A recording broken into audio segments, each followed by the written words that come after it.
The road stretched endlessly into the darkness, silent except for the occasional hum of a passing car. It was the kind of night where time seemed to slow, where even the faintest sound felt magnified against the eerie stillness. At exactly 12:17 a.m., a local truck driver named Paul Weston spotted something strange on the shoulder of Route 46. A black sedan sat idling, its headlights casting long, ghostly beams into the void. Paul, a seasoned driver who had seen his fair share of unusual things on late-night hauls, initially thought nothing of it. Maybe someone had pulled over to make a phone call or take a quick break from driving. But as his truck rumbled closer, a sense of unease settled in his gut. The car's driver's side door was shut.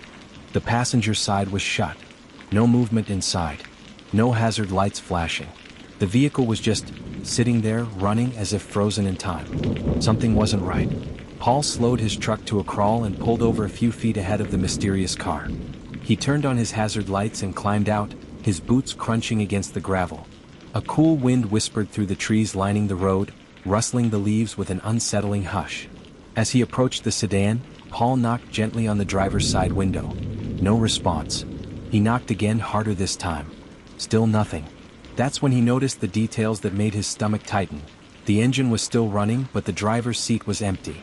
The radio was playing softly, a slow, melancholic tune barely audible over the hum of the engine. His heart began to race.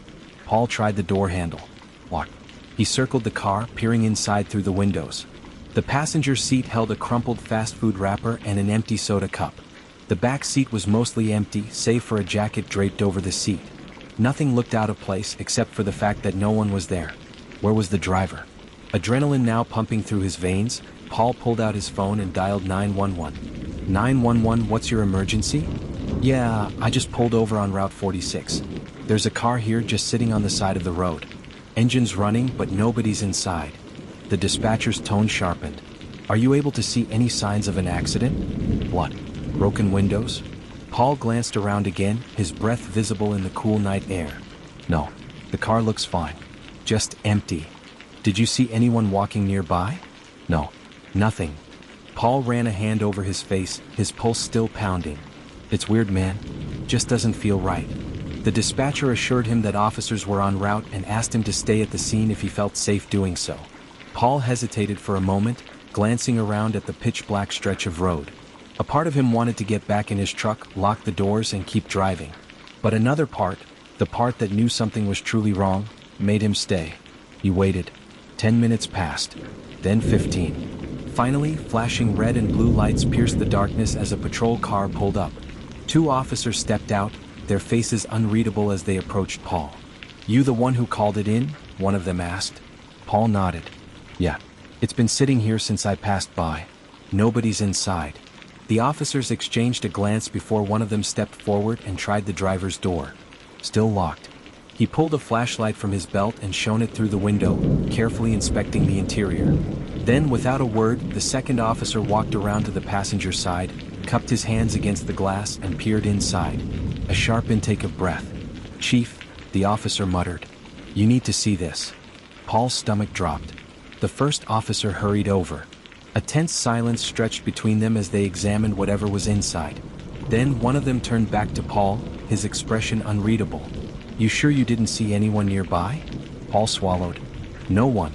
The officer exhaled through his nose, then reached for his radio. We're gonna need forensics at this location. Forensics? Paul's hands went clammy. What did you find? He asked, his voice barely above a whisper. The officer turned to him, his jaw tight. There's a note on the passenger seat. Paul blinked. A note? The officer nodded gravely.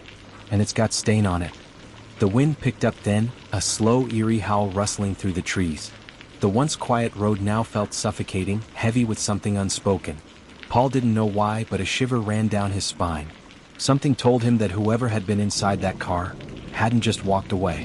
And whatever was written on that note, whatever message had been left behind, was about to change everything. The officer carefully reached into the car and retrieved the folded piece of paper. The edges were slightly crumpled, but what sent a cold wave through the officers was the smear of a dark, unsettling stain in the top right corner. Under the glow of the patrol car's headlights, the lead officer slowly unfolded the note. The handwriting was hurried, uneven, as if written in distress. The message read, They know. I need to disappear. Silence stretched between them as the weight of the words sank in. Paul, still standing nearby, felt a lump form in his throat. Disappear? He muttered under his breath. What does that mean? The officers exchanged another glance. One of them turned and walked back to their patrol car, speaking into his radio. The other officer continued scanning the vehicle, checking for any more clues. Cars registered to a Daniel Reeves, the officer said, glancing at the paperwork from the glove compartment. 32 years old. Lives about 20 miles from here. Paul frowned. Any idea where he is now? The officer shook his head. Not yet. But we're about to find out. Just then the radio crackled to life. A voice on the other end spoke urgently. Dispatch to Unit 12. We've got a development. Daniel Reeves was reported missing 2 hours ago by his fiancée.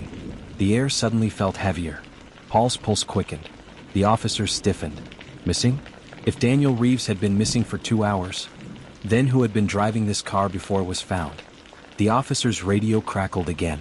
We've got another report related to Daniel Reeves. His credit card was just used at a gas station 5 miles from your location. Paul's heart pounded. The officers exchanged a look of urgency. One of them turned to him. You said you didn't see anyone walking near here? Paul shook his head. Not a soul. The lead officer tightened his grip on his flashlight. Then we may not be dealing with a missing person. He paused. We may be dealing with someone who doesn't want to be found. The radio crackled again. A man matching Daniel Reeves' description was just seen leaving the gas station. Surveillance footage shows him heading west on foot. The officer grabbed his radio. Do we have a direction? Last seen near the railroad tracks, but we lost visual. Paul exhaled sharply. He's running.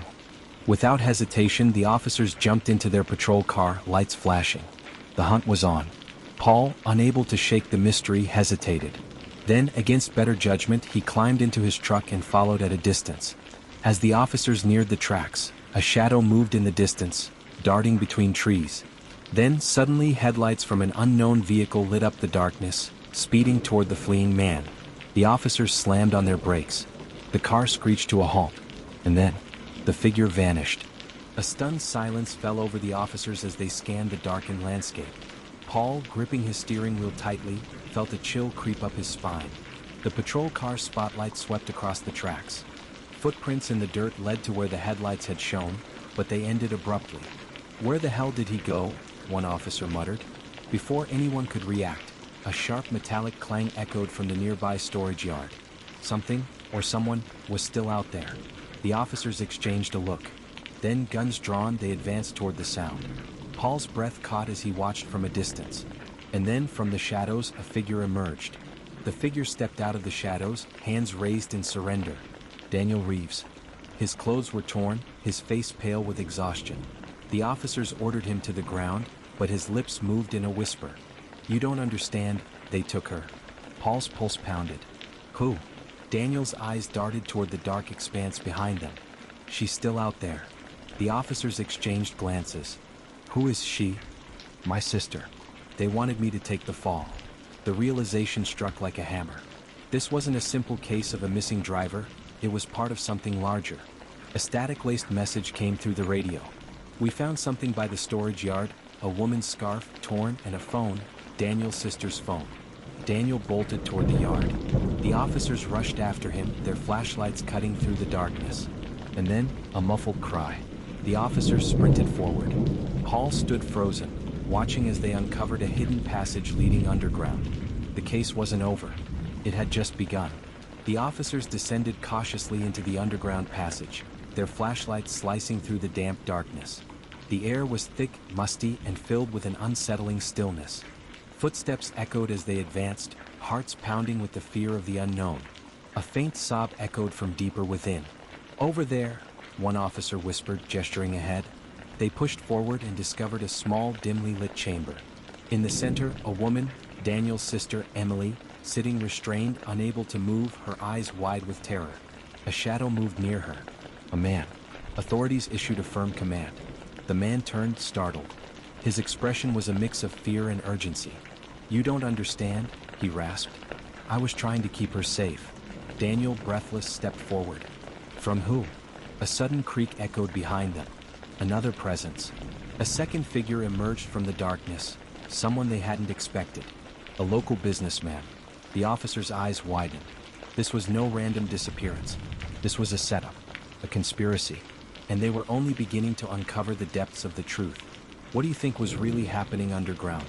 Drop your theories in the comments, and don't forget to subscribe for more mind-bending mysteries.